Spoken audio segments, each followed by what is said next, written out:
I have followed woven bodies, east and west of fate.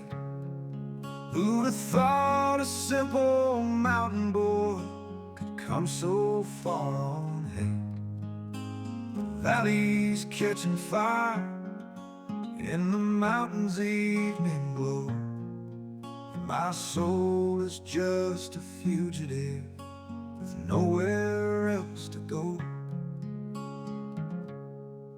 From the swamps to the deserts and a wasteland paved with salt, every pound of flesh along the way was left there by default. Weary of my sorrow, my anger and my pain, and the bad sign I was born on that's left me half insane. I'm a man touched by vengeance, his heart tied up with scars, hunting monsters through the darkness, spirits through the stars. A son and a killer, chasing whispers of her name. I'm choking on the ashes of this cruel and lost campaign.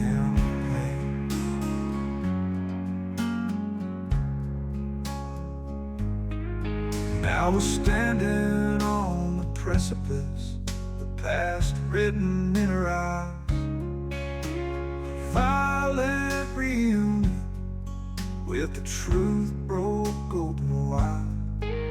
I think about the journey, every mile laid up in blood, and how revenge becomes redemption if silver kills with love. Here at the end, I'll gladly give my life to be finished with the madness, a trade well worth the price. Reeling in the dusk now, I fall down upon my knees. I know that love's a weapon and her only weakness me. I'm a man touched by vengeance, his heart tied up with scars, hunting monsters through the darkness, spirits through the stars. A son and a killer, I chase whispers of her name. I lie bleeding in the ashes of this cruel and lost campaign.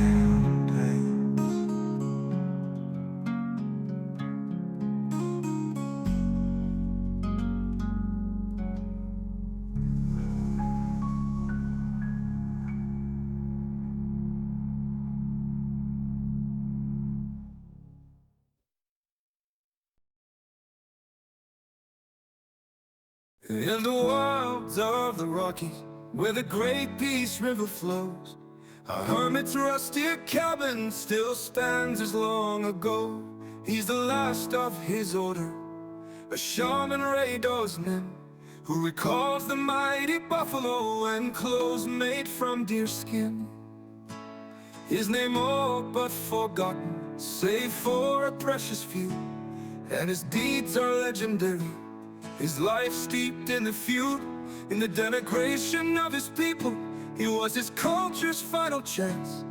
The burden of his nation weighed heavy on his back, but he fought through bloody trenches and the Kaiser's bloody hunt, and he made war on the lineage, for he was his father's son. He bore his line's tradition to make war upon the beast, and took woven scalps from Western Front to the Middle East. Listen to my counsel, son, hear the voice of the past. Do just what I say, boy, to get ready for the blast. Feel the earth beneath you, let my hey-o be your guide. In the heart of the mountains, where the spirits still abide. I'll teach you how to hunt, how to fight and to kill, how to learn your proper senses, bending body to your will. I'll show you your blood brothers, the rattlesnake and owl, but most of all Sylvester, I'll prepare you for the howl. As the full moon in the heavens cast its shadow long and wide, I would tell you of my life, boy, if it weren't for my pride. I have become an old man, you see, bony, gray, and creased, used up by all the years and the predations of the beast. Listen to my counsel, son, hear the voice of the past. Do just what I say, boy, to get ready for the blast. Feel the earth beneath you, let my hail be your guide. In the heart of these mountains, where the spirits still abide. Now I send you on your journey, into battles you must face, with your guardians beside you, to help you keep your place. And in the twilight of the ages, when your story finds its end, remember this old man gave you all he had to spare. Listen to my counsel, son, to die before you cast. Do just as I taught you, boy, and make those lessons last. Feel the night around you, let my hail be a guide. Listen to your spirits, all the stars come woven tight.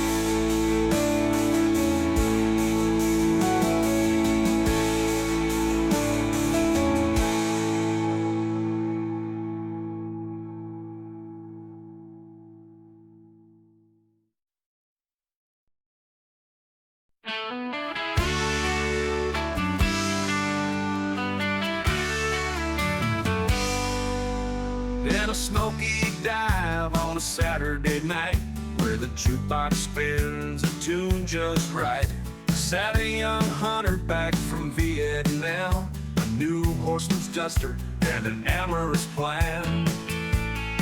She walked in like a whisper with a tiger's grace, with a flick of her hair and a beautiful face. He asked her name and took a chance on the face, just two souls a-dancing on the edge of mistakes. Under the neon glow they twirled, a waltz of danger in a painted world. The shadows closing in, they spun and they sighed, in the arms of the night where secrets hide. The drinks went down like dreams half formed, they burned in her eyes and the air grew warm. A whisper of danger, a promise of thrill, he led her away with an urge to fulfill.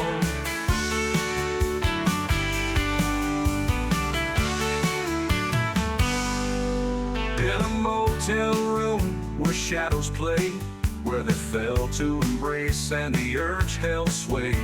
Just when he reached for paradise, the storm cut the moment, cold as ice. There in the moonlight her features fade, as the beast deep inside her began to invade. By the light of a bedroom lamp they whirled, a waltz of danger in a painted world. With a demon closing in, he spun and he died from the arms of the she-wolf when it died. He lunged for his coat, silver bullets in the clip, with a curse on his lips as his blood slowly dripped. With a shot ringing out like a thunderclap, he blew through her heart and her deadly trap. Now he hates to remember those memories dire, a hard lesson learned in a trial by fire. But sometimes the full moon still whispers her name, a lover turned nightmare in his perilous game. Under the neon glow they twirl, a waltz of danger in a painted world. The shadows closing in, they spun and they sighed, in the arms of the night where nightmares hide.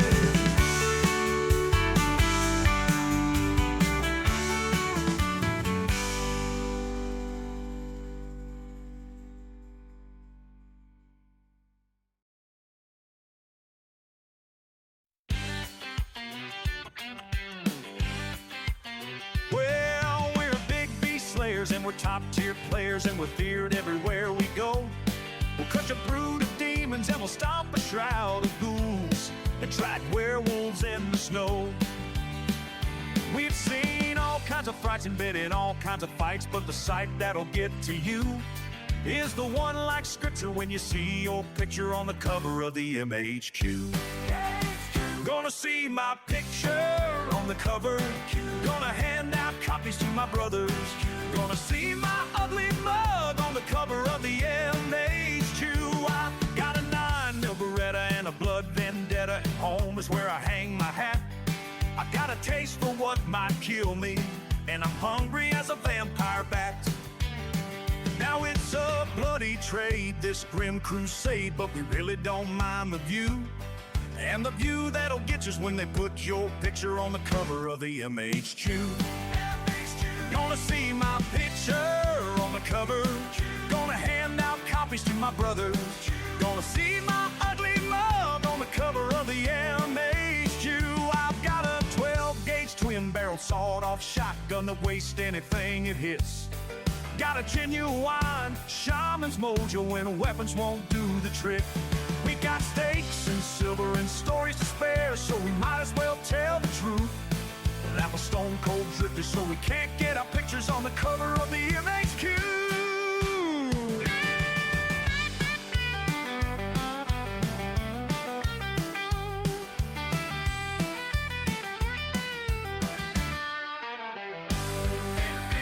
Gonna see my picture on the cover. Gonna hand out copies to my brothers. Gonna see my ugly mug on the cover of the MHQ.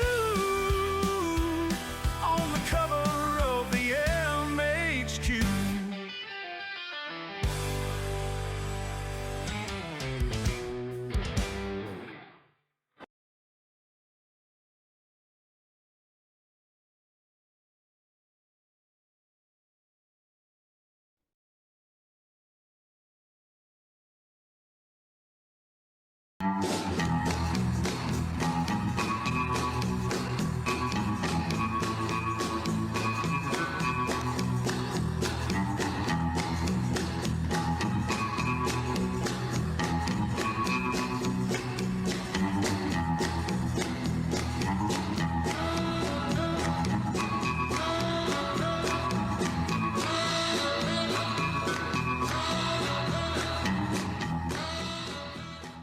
Howdy folks, I am Tex Grebner here, and this is Tools of the Trade for Whiskey with the Werewolf Hunter.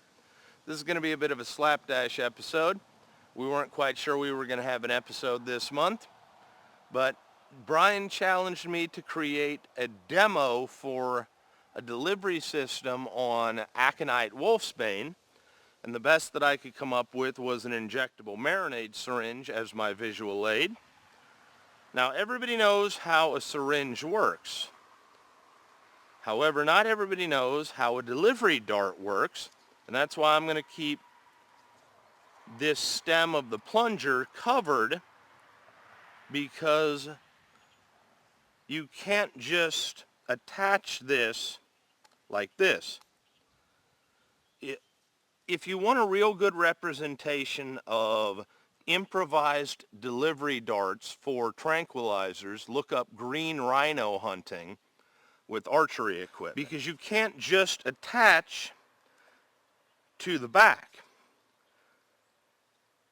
The way that your either poison or tranquilizer is delivered is through momentum, because this is all self-contained. This plunger is a heavy weight in an actual delivery dart, and it is thrust to the back upon launch.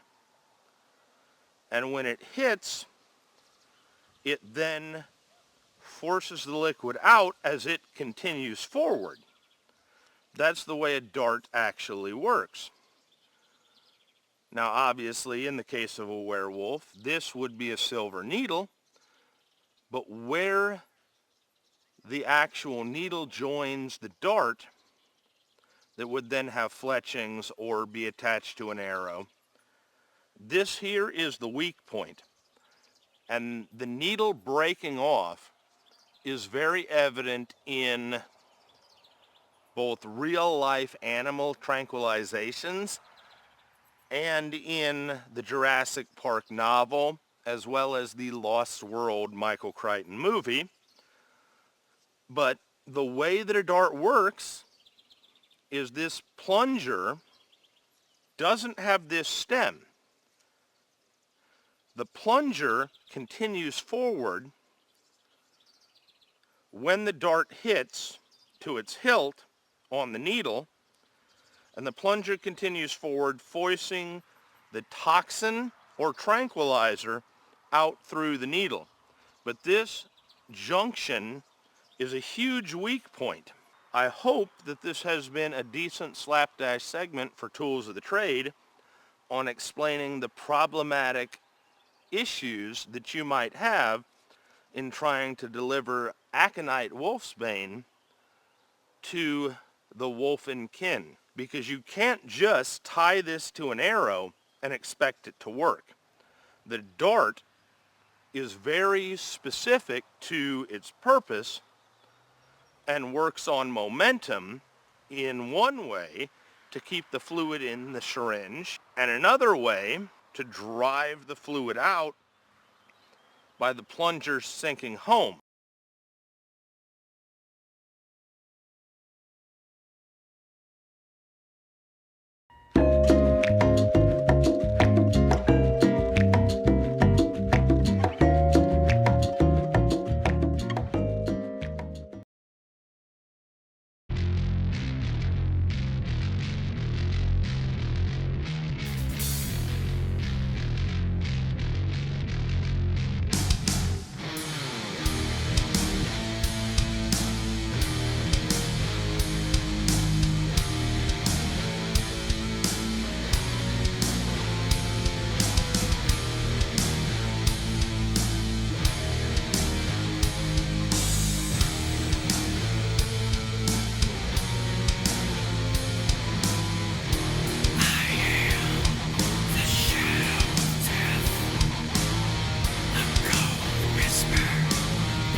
Hello and welcome to Doc Talk Shop with Whiskey with the Werewolf.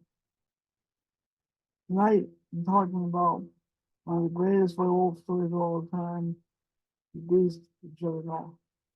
It is considered by most the blueprint for the typical ethos of the werewolf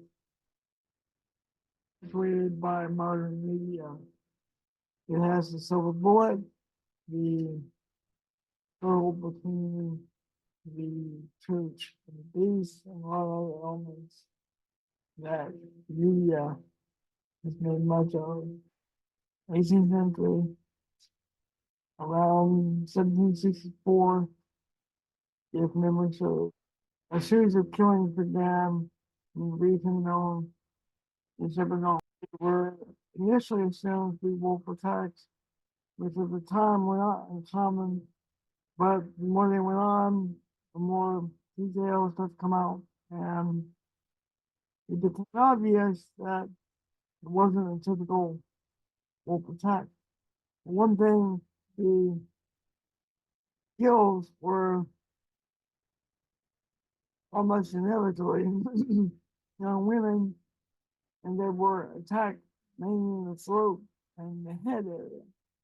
Now, a normal wolf attack would see someone attacked by the legs, and ears would be eaten because that's where all the stuff a wolf would normally be when applied in humanoid plane. You want to give it a breadbasket is history. The nature of the kills, the particular focus on women, and the fact that when the beast was seen and shot at, the fact that the boys didn't seem to bother much and they didn't seem to be afraid of men, all led people to believe that the beast was supernatural. And the church played on this, hoping to get more asses and pews. Now, there's evidence to suggest that the beast was in fact a kind of big cat, and that's not as unreasonable as it sounds, because when big cats hunt, they tend to go for the head or the neck, and that's how they kill. This is very similar to how people were killed by the beast. And at the time, a lot of big cats, lions, tigers, and so on, were kept in private zoos or menageries by the nobility.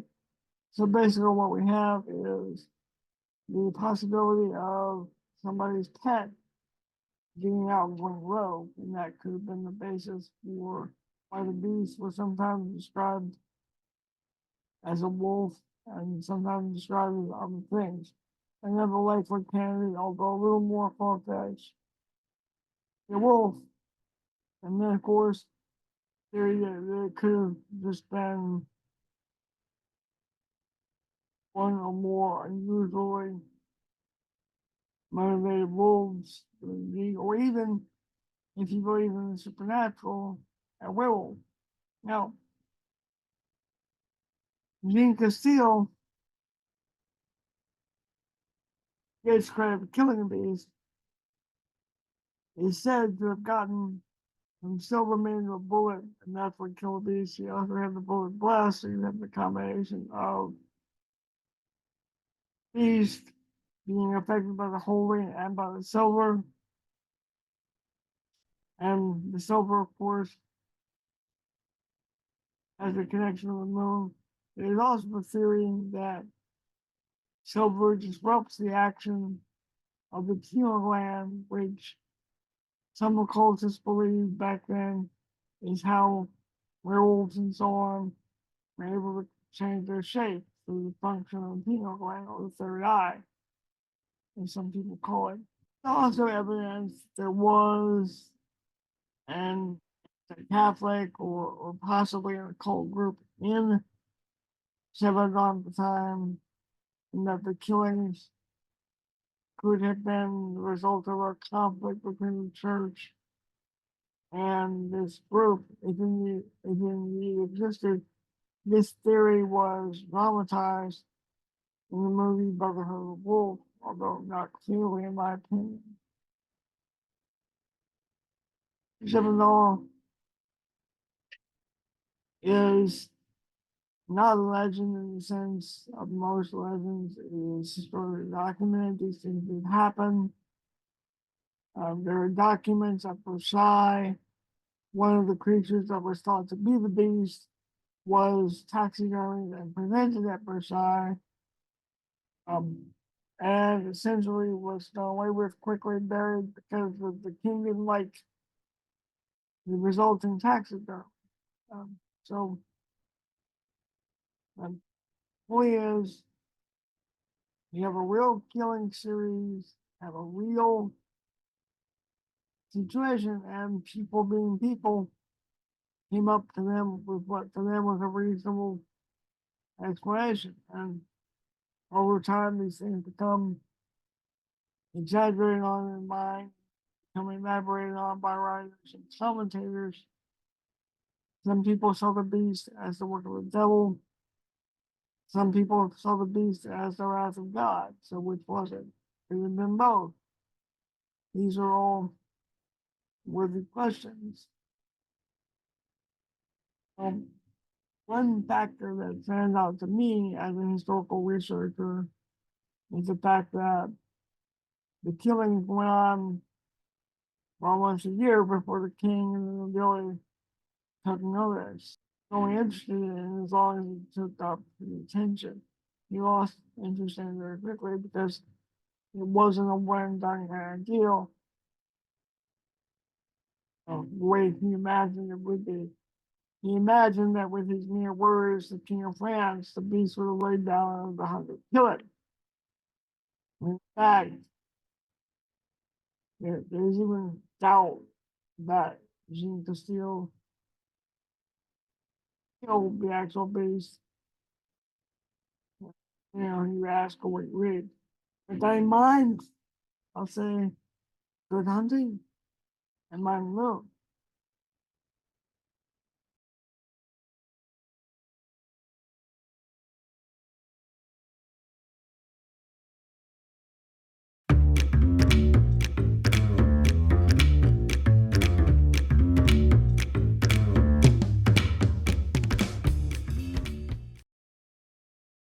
Welcome to the Werewolf Bar, everyone, and to Brian P. Easton's Whiskey with the Werewolf Hunter.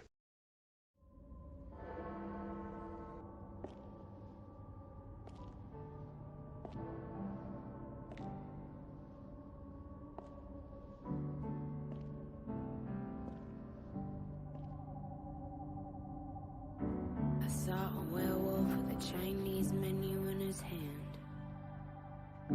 walking through the streets of Soho in the rain. He was looking for the place called Lee Ho Fooks. Gonna get a big dish of beef chow mein. Werewolves of London. Werewolves of London.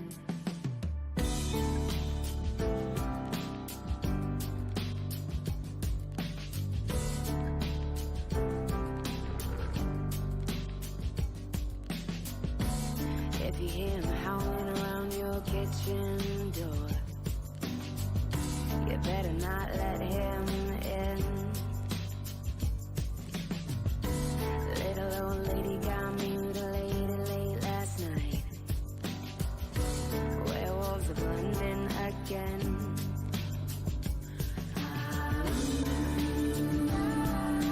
Werewolves of London. Werewolves of London.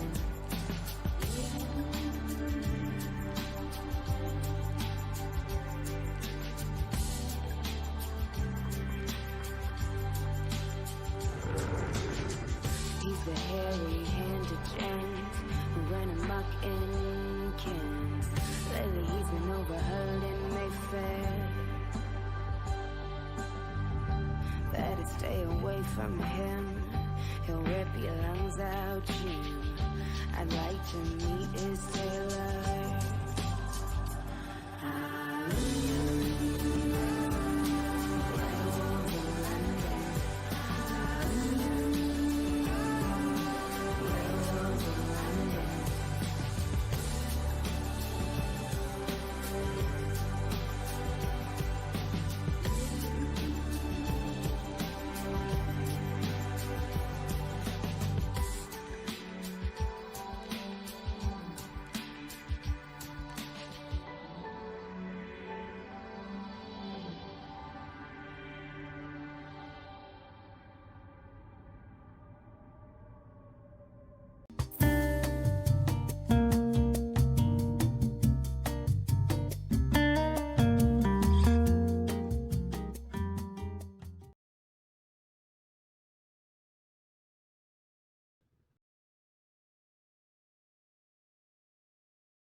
Welcome to Tools of the Trade here on Whiskey with the Werewolf Hunter. I am Tex Grebner, and we are blasting from the past on this episode, not only with Elder Millennial Degenerate Retrospective, with my own creature of the night, but also we're blasting back to the 80s with a Ghostbusters Wolfman toy that's going to be helping with this demonstration. The Predator from the 80s has some good utilization of primitive technology against a movie monster. And so we're going to be talking about snares and how you might use primitive snare technology against the beast. Now, with that being said, I sort of have this redneck deportment and uncanny ability for primitive skills. And so I kind of think of myself like Chance, Jean-Claude Van Damme's character from Hard Target from 1993, but because of my body type and my aesthetic, I look like Steven Seagal trying to cosplay as Jean-Claude Van Damme. I'm so much of a purist that I don't know if you can tell, but this is actually the inner cords of parachute cord that, because I'm so much of a purist, I actually hand twist braided a Flemish twist snare line. Nobody ever pays attention to how much force you need and mechanical advantage you need to be able to bend over a tree or lift a weight that is capable of taking the average man off of their feet and up into the air. So because I'm sorry, I'm not actually going to go bend over a 30-foot pine tree to do this. While I might be a purist and actually braided a Flemish snare, we're using a fly fishing rod tip here. Now everybody loves the cartoon physics of the snare, where the character steps into the loop or triggers the tripwire and gets flung into the air, spun around the tree, or slammed into the trees. But when you scale a snare up from something that's capable of lifting a rabbit or a fox off the ground to something that's capable of lifting 200 to 600 pounds, basically capable of hanging a black bear in the air, that kind of throws a monkey wrench into it. Now, while we do deal with the lunatic fringe here on Tools of the Trade, I try and ground things in reality. So the snare isn't going to do much against the beast, because one swipe of the claws and they're going to be out of it unless it's made of silver wire or something, at which point that's almost too unrealistic. However, if, while they're being lifted into the air, you have created spike trees with silver nails, or sharpened, cured aconite stems, or some other form of punji stake above that they're going to be dragged through that will create a spike pit in reverse, that might work. But also, the snare isn't the primary weapon, it's merely a delay technique to either give you enough time for a clean shot or to drag them into something much more deadly, again like silver nails. Now in Predator, it's not actually a snare, but it is a really good usage of primitive style trapping technique to do booby traps. In this case, I'm using clothespins to make my trigger system along with a tripwire. You can also use that style of opposing forces in conjunction with a figure 4 or a secondary arch for a trail snare. But this was just the fastest and dirtiest demo that I could rig up. So this is a Victor double long spring. This would have been near and dear to Sylvester and Michael. And the truth is, this isn't really feasible as a tool of the trade, because by the time that you had enough silver to make one of these, even if you could get it spring steel style silver, if you've got Vatican or Victorian ring money, why are you living in a cabin in the woods? Because these things, scaled up to bear trap size, would be so heavy you couldn't set an ambush except for around a home base. And even then, your anchor probably wouldn't hold. But because it's near and dear to Sylvester and Michael, I guess we're going to do a demo.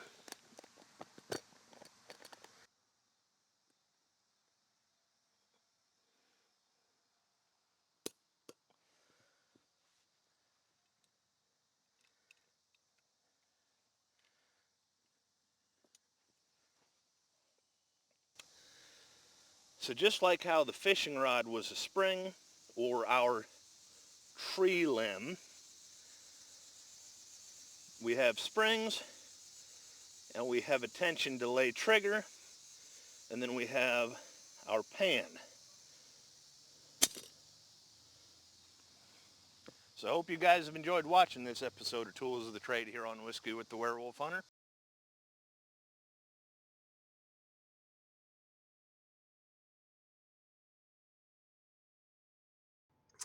Well, on last month's episode, Tex Grebner gave us a very cool edition of Tools of the Trade involving the use of catch traps. If you haven't seen it, I recommend you go back and watch it now and then come back and we'll continue, because what I'm about to get into is a spin-off of that last segment of Tools, at the end of which Tex demonstrated the use of a steel trap.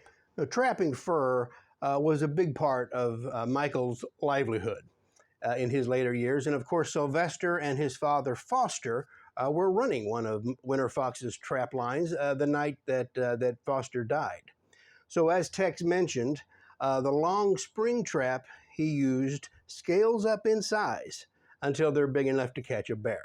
And since I happen to own a functional replica of such a trap, I figured I'd do my own demonstration tonight. All right, so this isn't even the biggest size that they make. This is a number 15 Duke trap, and it works the same way as the one that Tex showed us last month. But as you can probably tell, collapsing these springs is not going to be something we can just do by hand. I mean, the springs are strong enough to catch and hold a bear. So that's not something we're going to be able to just snap down and set like we would if we were setting a trap for a raccoon or a fox or something like that.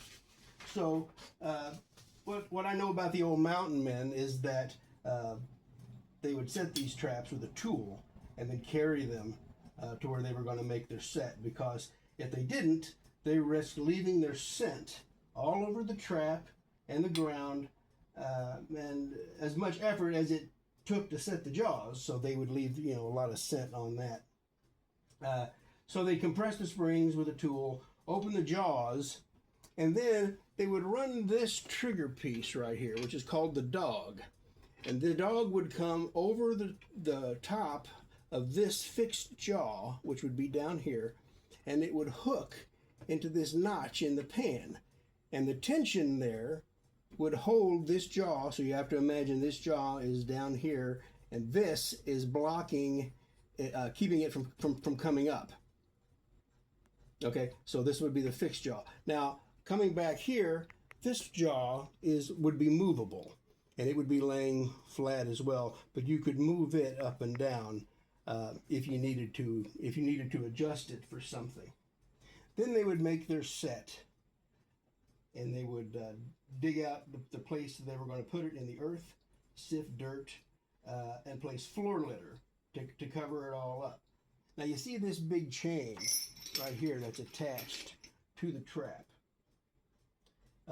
This was to attach your ground anchor. Now if you used a stake, if you're going to use a stake for a bear, you're going to have a stake that's like big enough to set a three-ring circus tent with, which is going to make a lot of noise in the woods, first of all, and once again is also going to leave a lot of your scent around on the set, which you're not going to want to do. And also because, as Tex pointed out, there's a very good chance that over the hours the bear is caught, it's going to manage to uproot that anchor, especially if it's not sunk into frozen ground. So what old bear trappers were more likely to do was to take another length of chain, attach it to this one to make it longer, and then at the end of that to attach a drag or a drag anchor to that chain. And the drag is a grapple of some kind, you know, with like hooks or welded assemblies meant to snag on trees and dead logs and things like that, that would eventually snag and keep the bear from getting away with the trap on its leg. And then the trapper could track the bear pretty easily through the drag marks and everything, and then to dispatch the bear when he got to it. But as you might imagine, and like I said, this is just a functional replica. The bigger ones to hold, you know, grizzly bears and stuff were just enormous, and they would snap them, and it's big enough to chop a man in half. So imagine carrying something like that through the forest and thanking God for your mule. But when they make the set, then they'd use whatever bait they had or lure to try to coax the bear into position where it might step down on the pan, releasing the dog, jaws come forward, and it's caught. Now I know what you're probably thinking. How are you going to catch a werewolf in a steel trap? Well, like Tex pointed out, creating a silver spring steel trap is a pretty outlandish proposition, not to mention pricey. But remember, there is precedent in werewolf fiction for bear traps.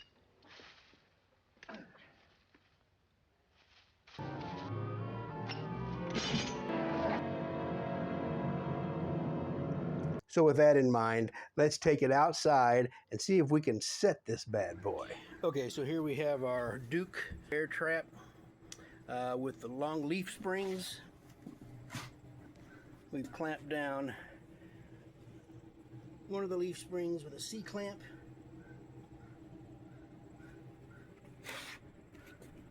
And we're going to do the same to the other one. All right, so now on our number 15 bear trap, Duke 15 bear trap, we've got both leaf springs completely compressed with C-clamps. How the guys did this back in the day and then carried this thing out into the woods, I don't know. But anyway, the leaf springs are down. You see the jaws are open. And the next thing will be to set the trap. I've got the C-clamps off of the leaf springs, and I put a little can in there to help hold up the plate where it latches in to the little trigger piece there. So right now, the only thing holding the jaws open is the tension between the pan and this little trigger piece right here. All right, now we have a completely set bear trap. Both springs are completely compressed and the trap is live. So now we'll have my assistant come over and we'll see what happens when something hits that pan. I'm scared.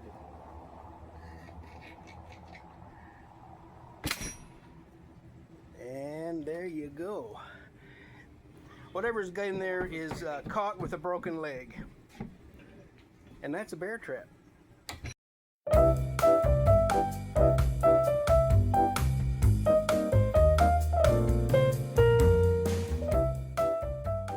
So that wasn't easy to do, even with the help of those C-clamps. And like I said, the Duke is a reproduction, functional reproduction. And I can only guess at how much more difficult the originals were to work with.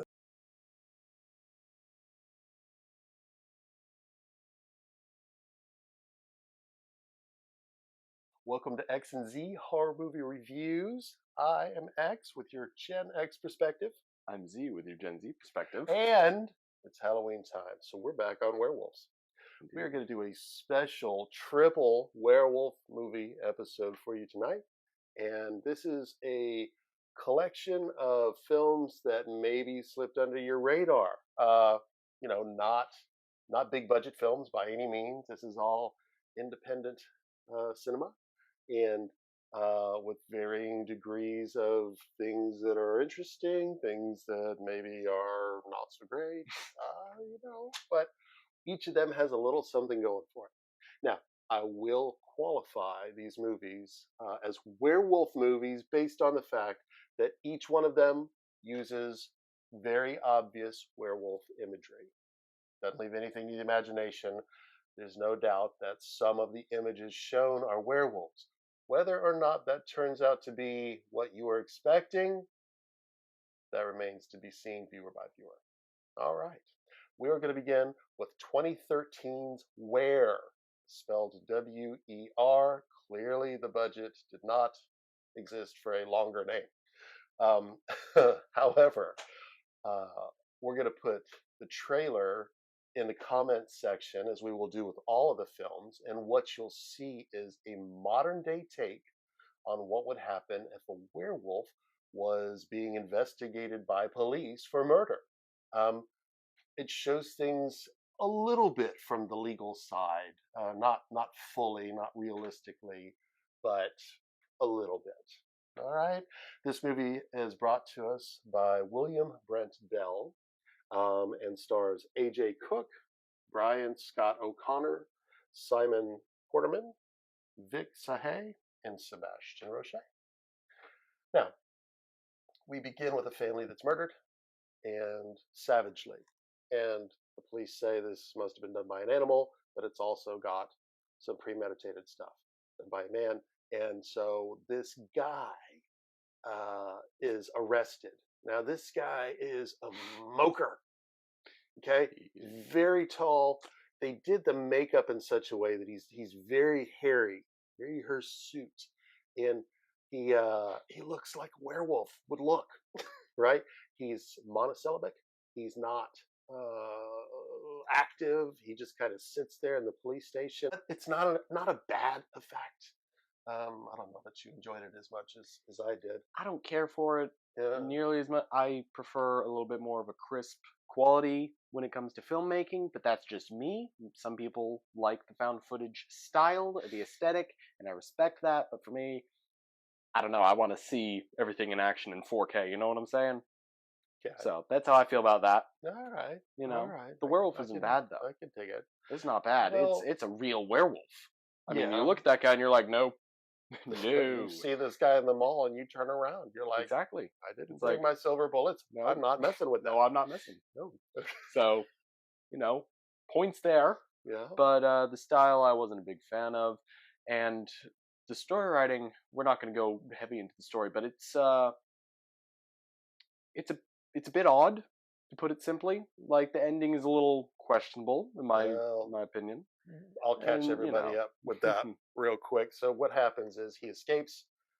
He does a spectacular multi-cop takedown in an abandoned building construction site. It's got some merit to the setup. It's got some cool qualities to it, but in the end, it doesn't really, bring everything home. He jumps out of a 48-story window and lands in a superhero Iron Man werewolf crouch, and then they know, like, oh, that guy's a werewolf, and the defense attorney is like, werewolf. But when he wasn't, when he was still pretending like he wasn't a werewolf, he did take a little nip out of one of the other characters' arms. And that guy's been hiding it, like you do, because whenever you get bit by someone that's supposed to be a werewolf, you're like, shit, I'm not telling anybody about that. I know what they're going to do.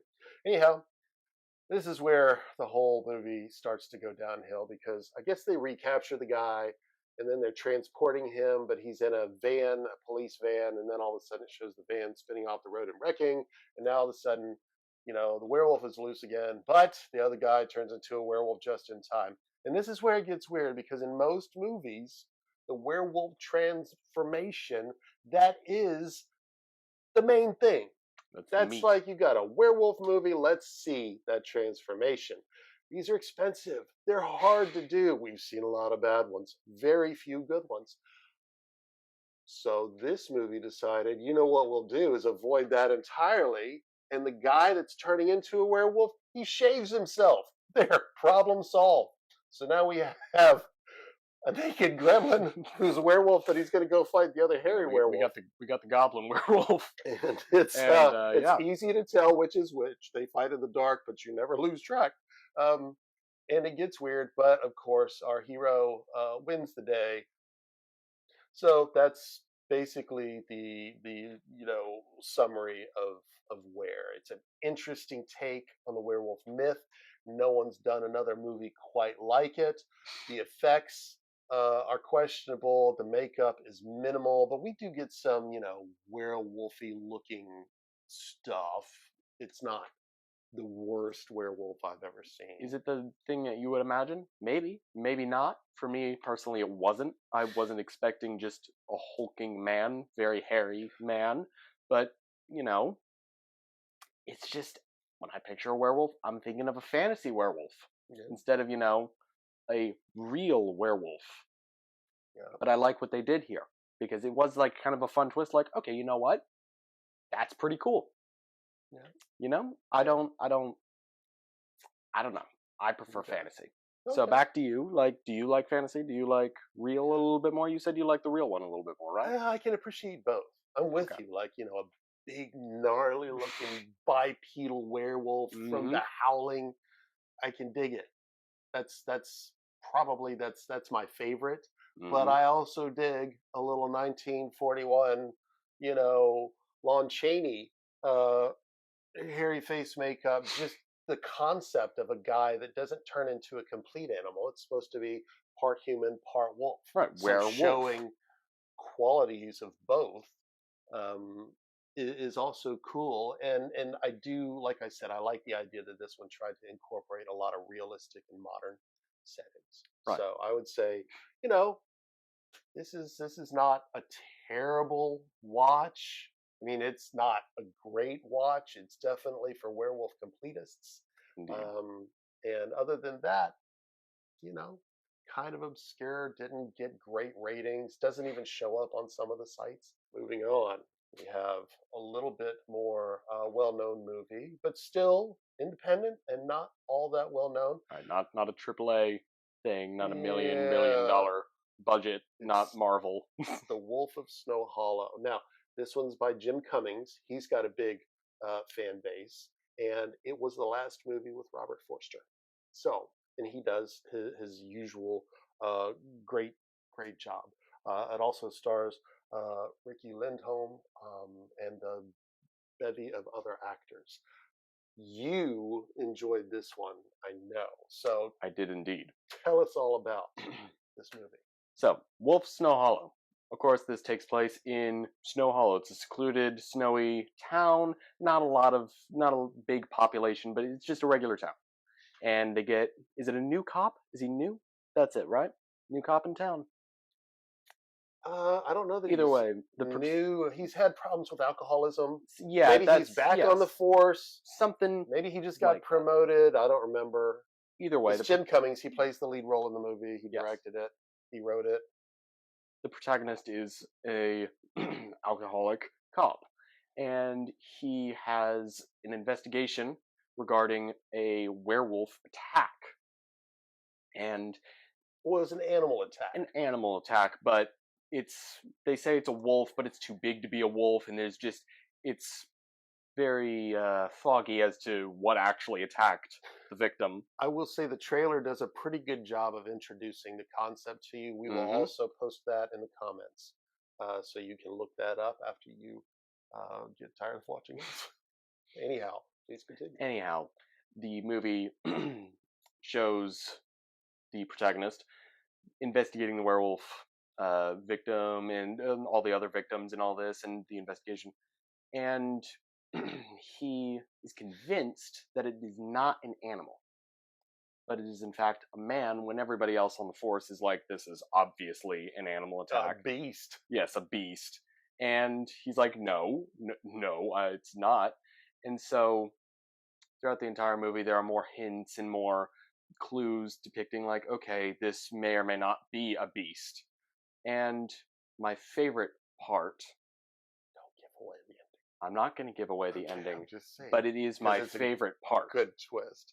The twist is especially well done, and it is what really kind of just makes me love the movie, all in all, once you get to the twist. And the way they ended, they don't cop out at the end. It's like, okay, I accept that for what it is, and they did a really good job with the werewolf and how they did all of that, and the acting in this movie is not bad. You know, it's questionable Jim to some Cummings degree. is a little bit of an over-actor. Little bit. In my opinion. And I know I didn't go heavy into like story and analysis, but to be honest with you, it's kind of just an investigation like, oh, here's a hint, here's a clue. It's between some characters. He's got a partner, and she, helps contribute to the investigation. And there's just not a lot to get into here. But the way they did the aesthetic and the location, and especially the werewolf itself, is what makes this movie shine for what it is. Yeah, I will say I agree with that, and the werewolf effects in this movie, but as they turn out to be what they are very well done in a cool way. Yes. Yeah, I did dig that. There's a couple of scenes in this movie where I'm like, yes, nailed it. There are some winners in there. Yeah. There's some questionable scenes too. Like, I'm not entirely sure, what was budget ran a little dry. Yeah, we could have done some editing. Either way, where it matters, they did put in the effort. Yeah, oh yeah. So no, it's a solid independent film. It's it's B tier. Like, if you had to rank, all the werewolf movies, it ranks. It's not like, and this is a steaming hot pile of garbage. It's worth watching. If you're a completionist, I think it's worth watching. It is definitely. Even if you're not, if you're a completionist, you've probably already seen that. Perhaps. I'm going to just go out on a limb. Like we said, it is a little bit more of an under the radar thing. Did it get noticed by Metacritic or any of those? Yeah, I was just looking at that. So, let's see. It's got 90% critic rating on Rotten Tomatoes, on the tomato meter. Popcorn meter 64. So critics loved it. The audience was like, but the audience is notoriously hard to please with werewolf movies. Metacritic gives it a 67 critics and 6.3 on the audience scale. Looks like it's got a 6.2 on IMDb. So in all, audience wasn't a huge fan. They liked it, but not so much. And it's tough to do a werewolf movie. I can see why, but at the end of the day, they did a good job with the werewolves, in my opinion. They did, and if you don't ask too much of it, it's tough these days because you're like it's a movie, so so is Avengers, Yeah, you're Infinity expecting, War, and you're like, crazy visuals, over the top action scenes, yeah, so it's crazy, just not, Sherlock Holmes detective work, and all that. But it's just like, it's not fair to compare big budget movies with small budget movies. And then sometimes a small budget movie stands up and rises to the occasion, and this one did, but it's not. You wouldn't have felt good about paying to see it in a theater, I don't think.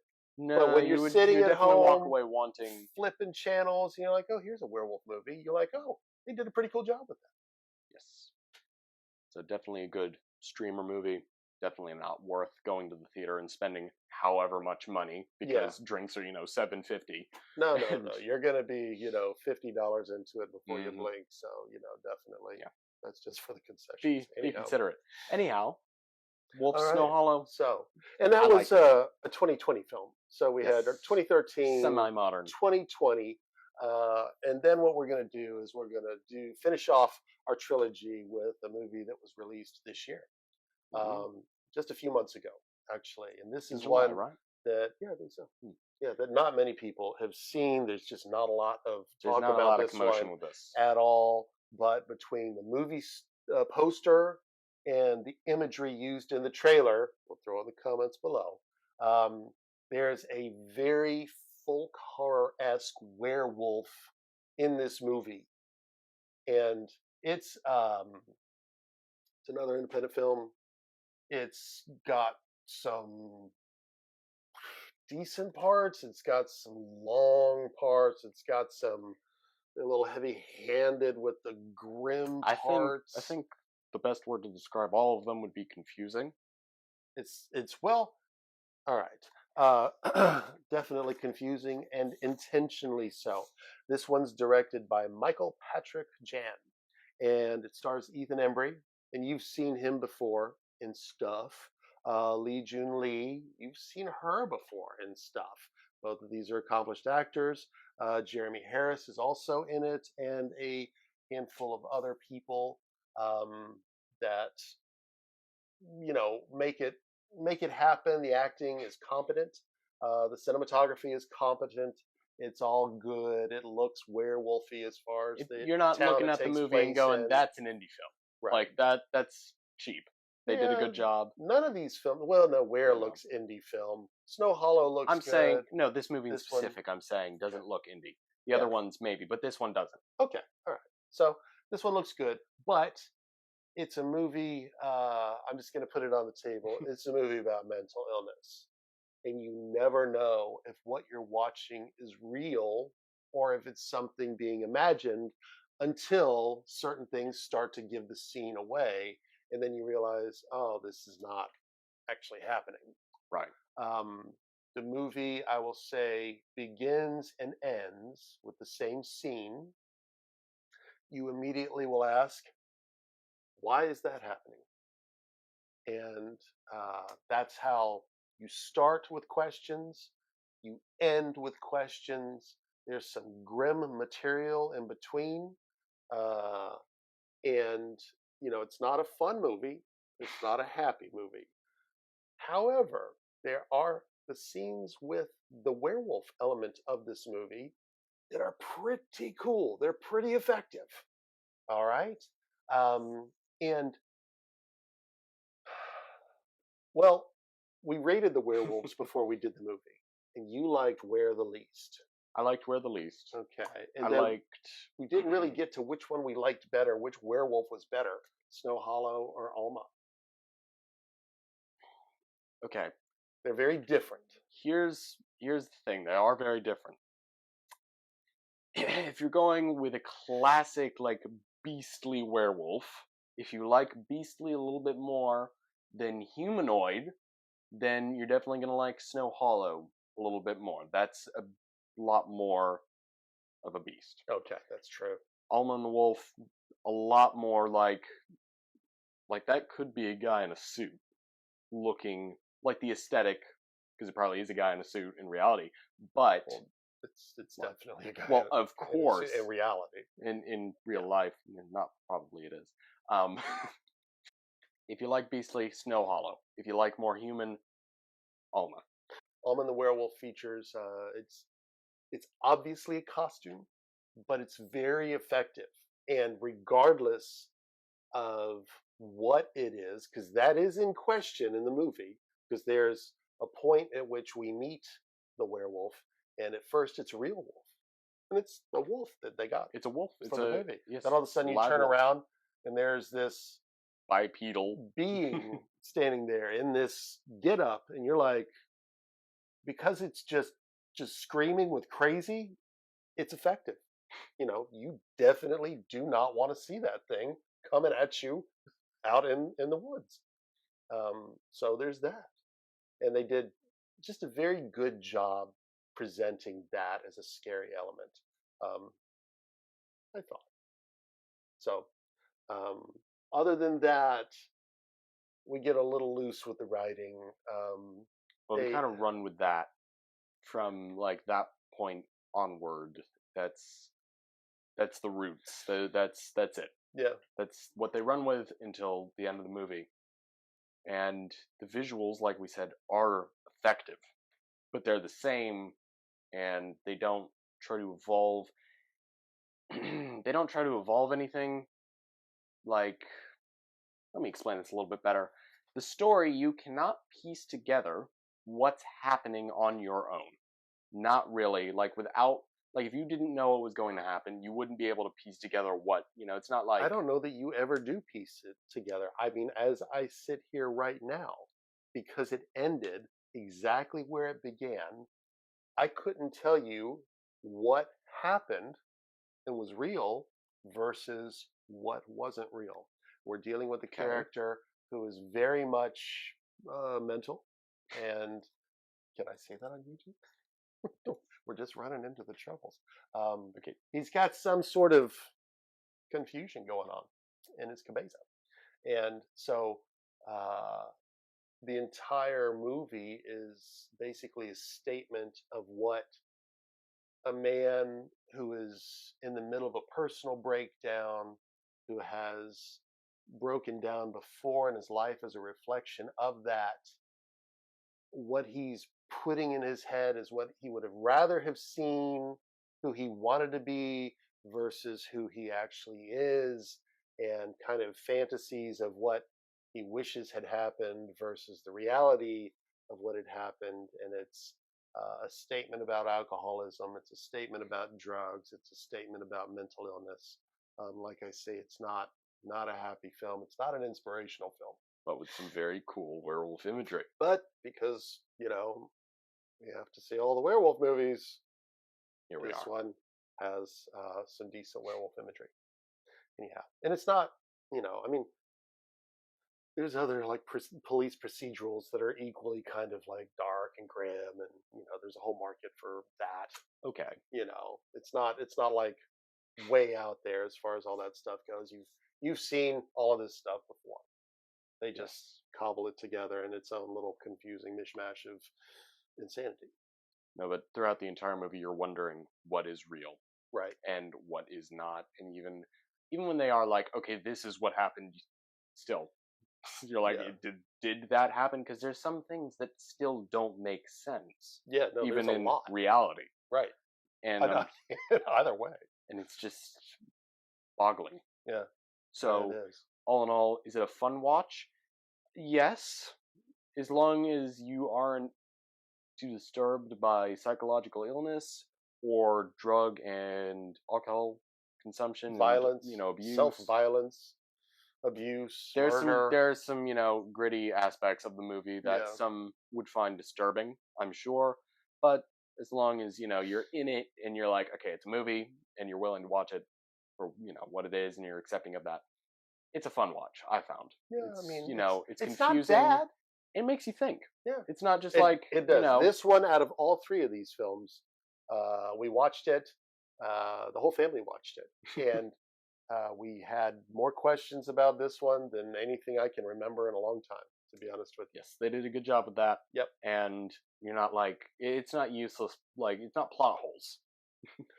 That's true. It would have to have a plot for there to be plot holes. This is true. This is kind of just a... No, but there are questions that can be answered. Like, it's an overanalyzation kind of Yeah. movie. Like, watch that 5 more times and see what you missed. Yep. There's some things that you can immediately pick up on by the end, like, oh, this is why, you know, this was odd in the Yeah. beginning, which I found like, okay, Yeah, you go know, back, you're like, oh, that's what they're doing. but I mean, They rewatch reveal that it. and, you know, see what happens.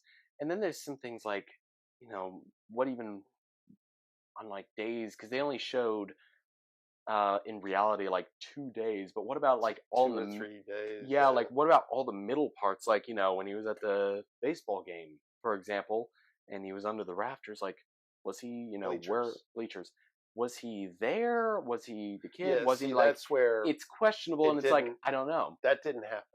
that didn't happen. There you are know? definitely some clues and scenes where you're watching, you're like, what are they doing? And you're like, oh, this is and not then his real. relationship with Alma, Mhm. that is also not real. Yeah, that, well, it turns out to be It's- something you're not and it's picturing, you're not super, expecting. like, what are we even talking about? I will say this about this film. It doesn't drag. So no. you start to see things unfolding, and then you start with the questions in your head, and it moves along at a pace to where you never get bored, and the questions don't get answered, and then you're just kind of building questions and building more questions. They keep the tension nice and tight, Mm-hmm. and you know, then it ends, and you're like, oh, what the hell did I just watch? What happened? But it never gets boring or too slow. And There's they don't a drag couple of scenes questions where you're out. like, they're not quite as effective as moving the story forward, but not bad. I mean, like, it just, Even in the stuff where you go back know. and you realize, like, wow, there was no point to that scene whatsoever. You know, I don't know that that's not really a thing in this movie because of what it is. I don't know. There's some scenes specifically with the police station near the end of the movie that I found to be a little like pointless. I don't know. I'd have to rewatch it to see, but I didn't find it to be. I think it's just like that was kind of like, you're like, I know I'm not watching something real.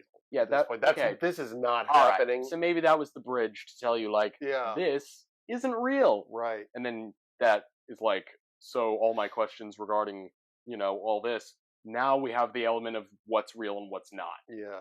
Okay, And that so maybe scene that was too, the point of that scene. That scene, I'll give a little bit of a spoiler away, that ends with a transformation, not into a werewolf, but a weregoat.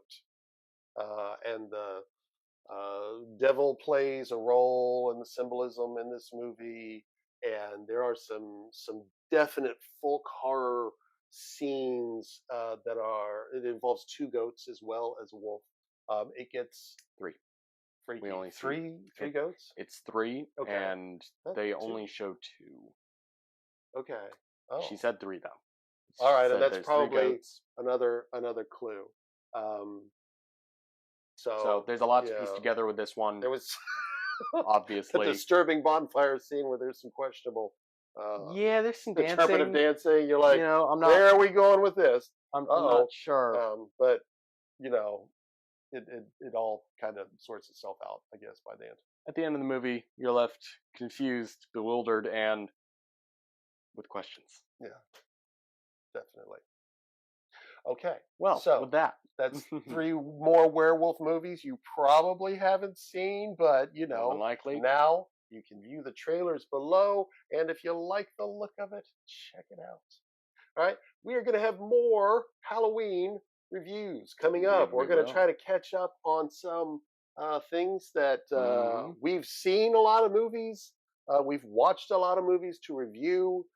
Time being what it is, we haven't had chances to record as often as we would like, but we're going to try to catch up with some things during October. Indeed, and if there's any Halloween movies that you guys like, let us know. Maybe we'll review Throw those. in the comments. Absolutely. We can tell you if that's on the list, or if we can, add to the list. Get it in the mix. So, with that being said, I'm Z with your Gen Z perspective. And I'm X with your Gen X perspective. And as always, we thank you for watching. Do you know that for a period of over 100 years, there were actual recorded werewolf sightings about every day and a half. When are you talking about? The Dark Ages? No, look, these are newspaper headlines from the 70s and the 80s. Suicide youth feared he was werewolf. Werewolf man taken to secret prison. Werewolf attacks student nurse. Police capture killer werewolf. And those are all recent. I'll believe it when I see it. Well, you'll probably never see a werewolf. What do you mean, probably? It says here that you never see them coming.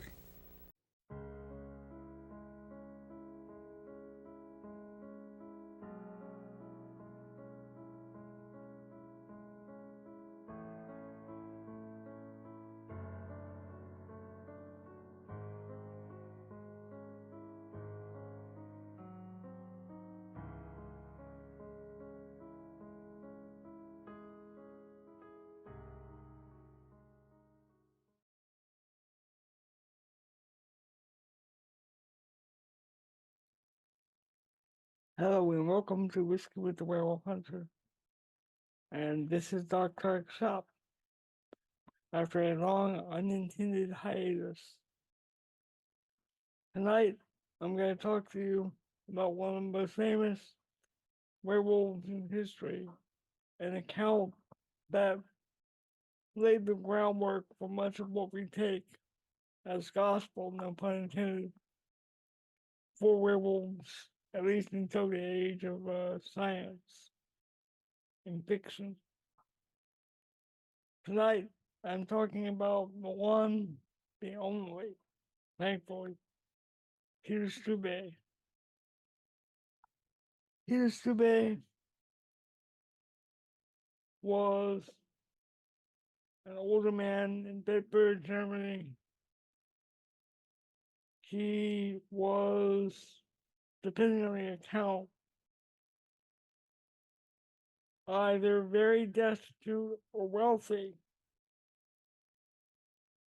The court documents are in fact unclear on that subject, which could say something about the courts at the time. But in either case, he was a loner, and in a time when loners and their families did not eat well, he managed to eat well. He managed to thrive when those around him did not. While he was in residence, so to speak, in Bitburg, killings began and continued for a long time. Children, women, even Stube's own son, they were apparently killed by an animal. And few witnesses reported seeing an animal. They didn't see a man, they saw a wolf or a wolf-like man. They were very clear about that. Now, Peter Stube was unusual for lots of reasons. He was an occultist, possibly a pagan, in a time when even a hint of such could get you killed. He lived with at least 2 women in an adult manner, one of which may have been, at the very least, his stepdaughter. So again, this very unusual individual. Right? So it was revealed that Peter Stube was in fact a werewolf. And after being interrogated by the ecclesiastical and legal authorities, aka tortured, he confessed to being initiated as a young teen into black arts, making a pact with the Lord of the Woods, with the Forest Lord,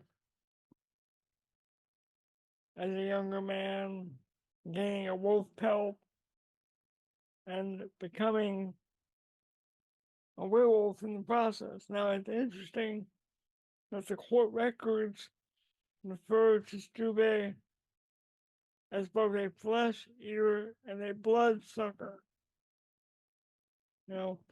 This idea that lycanthropes and vampires were so distinct and so disconnected is a relatively new idea that belongs to fiction and to media, not much to folklore. In fact, in some accounts, the werewolf in life rises as the vampire after death. Make of that what you will. Now, Stube was tried and convicted on October 28th of 1589 in Bedbury County. And on October 31st of that same year, he was executed. Now, this was before Halloween was a thing, but the significance of the date, the timing, and so forth is rather significant because it creates a resonance between what we think of as Halloween and the mythos of the werewolf. It also points back to the likelihood that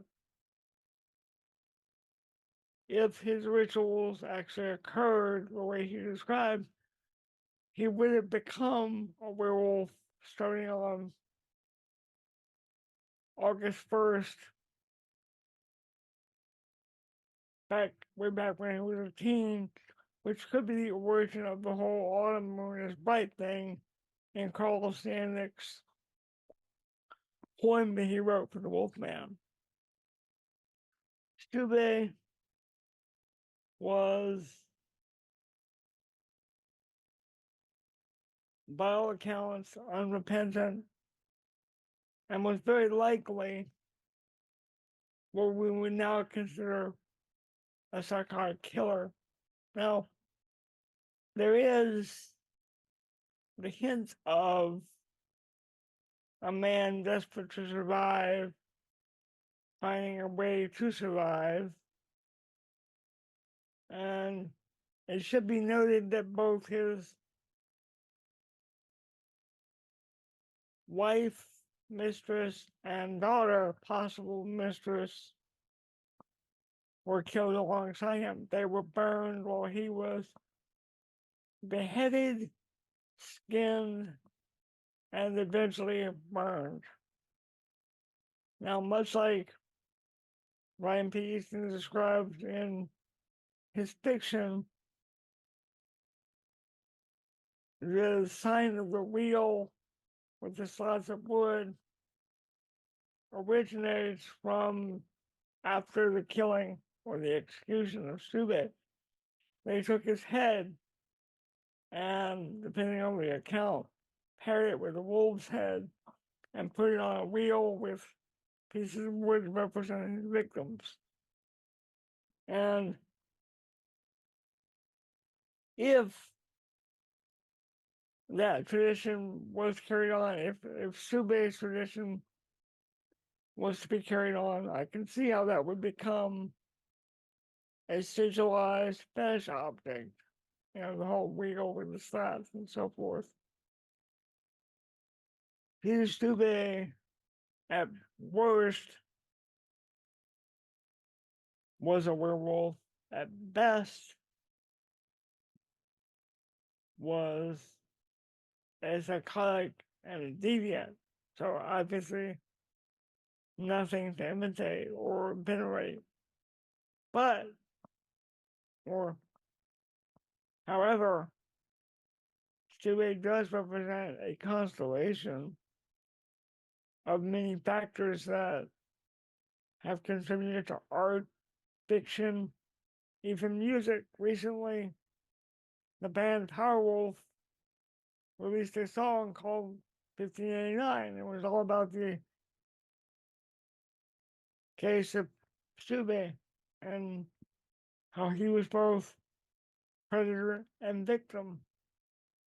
So you could say in his case, the wolf fell to the bear of Rome, a form of the death bear, if you will.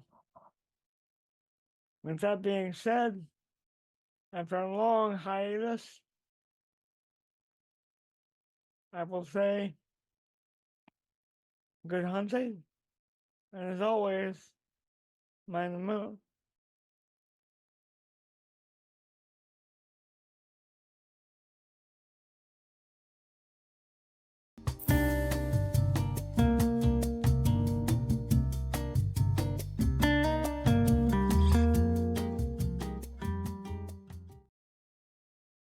And tonight I wanted to make the announcement, let everyone know that in just a couple of months, I plan to start writing the Winter Fox Journal's Book 3.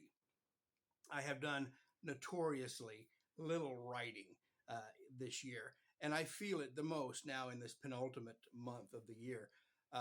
The ideas that I've accumulated are kind of scratching at the back of my brain, wanting to be released. So 2026 will be the year that I break ground on the new novel. And there have been some of you that have asked me if Winter Fox Journals was going to be a trilogy, just like the original three. Well, the long-term answer to that is I believe they will continue past 3 books because Michael had lived such a long and adventurous life that could scarcely be contained in just 3 books, especially the size of which the last 2 have been.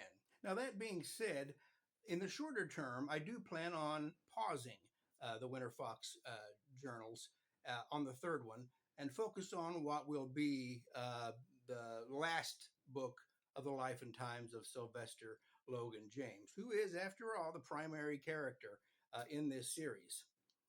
Now, that volume was tentatively titled The Woodsman, or Woodsman, and it will cover Sylvester as a much older man than we left him at the end of the lineage. I expect that book will have plenty of pages. After that, don't be surprised if you see Michael back in action again, or possibly even a sequel or 2 to The Woodsman.